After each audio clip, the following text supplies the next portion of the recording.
here's Lutnick, which, by the way, he said it to everyone's faces that are sitting right next to him. It wasn't like he was holding anything back. Rob, I don't know if you have that clip or not. Yep. You have it here that you have it in yellow with the clip.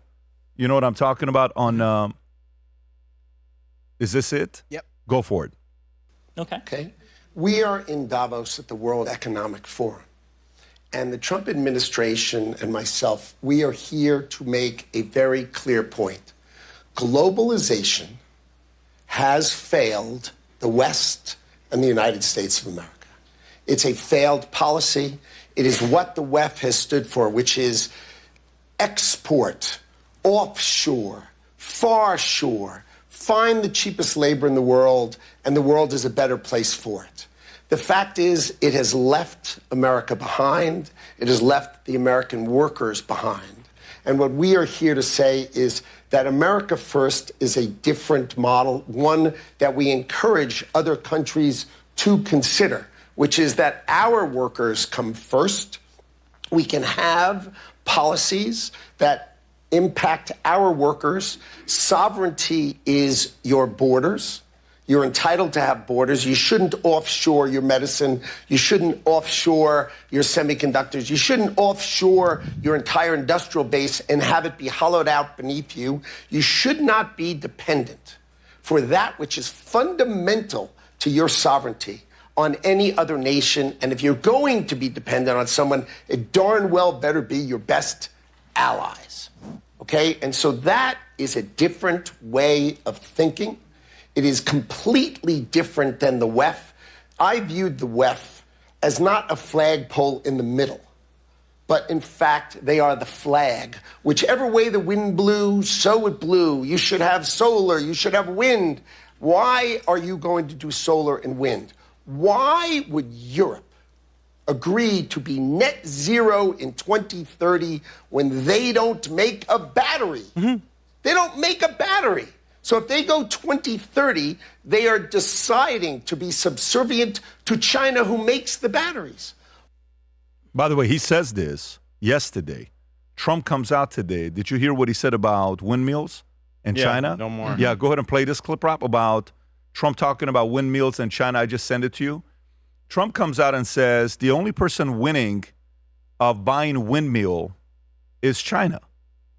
And he calls them stupid people who buy windmills. They make the components. Yeah, watch this here. Go ahead, Rob. Windmills all over Europe. There are windmills all over the place, and they are losers.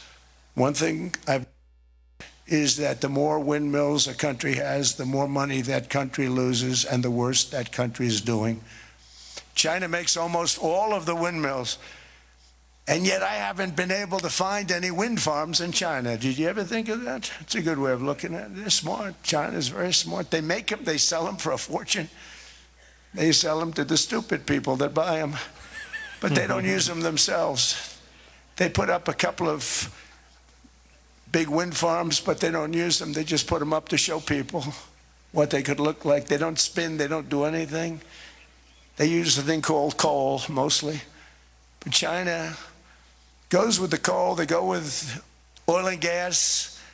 They're starting to look at nuclear, windmills all over Europe. Pause it right there. James, where are you at with this? Well, I think he's right. I mean, it's rather fitting that China will sell all the windmill equipment and sell all the windmill devices, but won't use windmills themselves because the Chinese are smart. Let's just be honest. The Chinese are smart. We actually have quite a bit we can learn from them in the space of energy and infrastructure. We should have rail. We should allow Brightline to build all the way through Tampa, perhaps even more from there. We can learn that we need to modernize our electric grid and our infrastructure. And I think the president's right to call out the hypocrisy of China selling all the windmills, but not believing in them to actually build them in their own country. The future is nuclear all the way. Tom. Yeah, I agree with what Howard was saying. And it was very interesting, and I saw 2 news reports on this, so I believe it to be true. Christine Lagarde, who's head of the ECB, European Central Bank, she got up and left while Howard was, going off on people. She literally huffed and got up and left. And Who's this? Christine Lagarde. Jerome She's Powell. head of the European Central Bank, and she's the evil twin of Ursula von der Leyen, who's the head of all economics for the EU. Those two women wreak more havoc in the sovereignty of European countries because they've given them control, ECB, European Central Bank, and Ursula von der Leyen, the head of business for EU. And so she is one of the two evil twins, as I call them. And while Howard was going on, she gets up and leaves. I love it. And this is the woman that controls the entire money supply, the monetary policy for the European Monetary Union, right? Correct. She controls every single economy in Europe. She's French, but controls the economy of Spain, of Portugal, of Germany. This is the fear, Patrick, is if we give too much power to centralized government, we will become Europe. And look at what Europe has become. It's become a shell of its former self. Millions of migrants, no sovereignty, no borders, no control over their own money supply, over their own currency. We cannot let that happen here, and President Trump will not let that happen here. When she walks out, you know what I think, Pat? Well, I guess Howard's right. That's right. 'Cause Validating. the right people are upset. Yeah, when the right people walk out that you were trying to upset. By the way, a bunch of reporters were following her, asking her questions about different things that she did. Same guys every year that she was asked about $400 million, 400 million pounds of taxpayer money, squandering negligence. Anyways, a bunch of different things. We'll see. We'll see what happened with this. But I like Howard Lutnick's boldness right there in front of them. And obviously Trump, the only way he knows how to go about his business is the way he's been doing it for many years. And he opened it up by saying, look what we've done. We've won here, we've won here, we won here.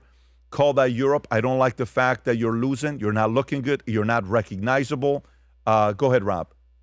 Places in Europe are not even give me the last clip I'll play. recognizable, frankly, anymore. They're not recognizable.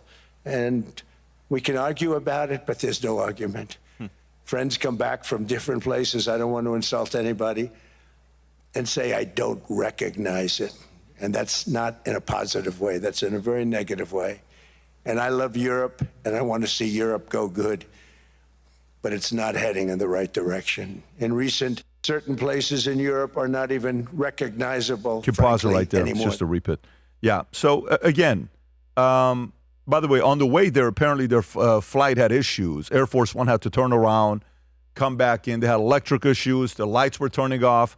Caroline Levitt joked saying maybe we need to take that Qatar 747 that they offered us. Anyways, but they were good. They made it out there. When we set out to create a shoe that blends comfort, function, and luxury, we had the choice to make it fast. We had the choice to make it cheap. We chose neither. Instead, we chose Tuscany, Italy. We chose true Italian craftsmanship, each pair touched by 50 skilled hands. We chose patience, spending 2 years perfecting every detail, and we chose the finest quality at every step. Introducing the Future Looks Bright collection.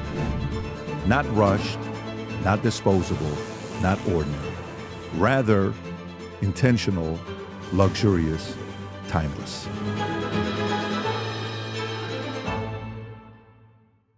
If you enjoyed this video, you want to watch more videos like this, click here. And if you want to watch the entire podcast, click here.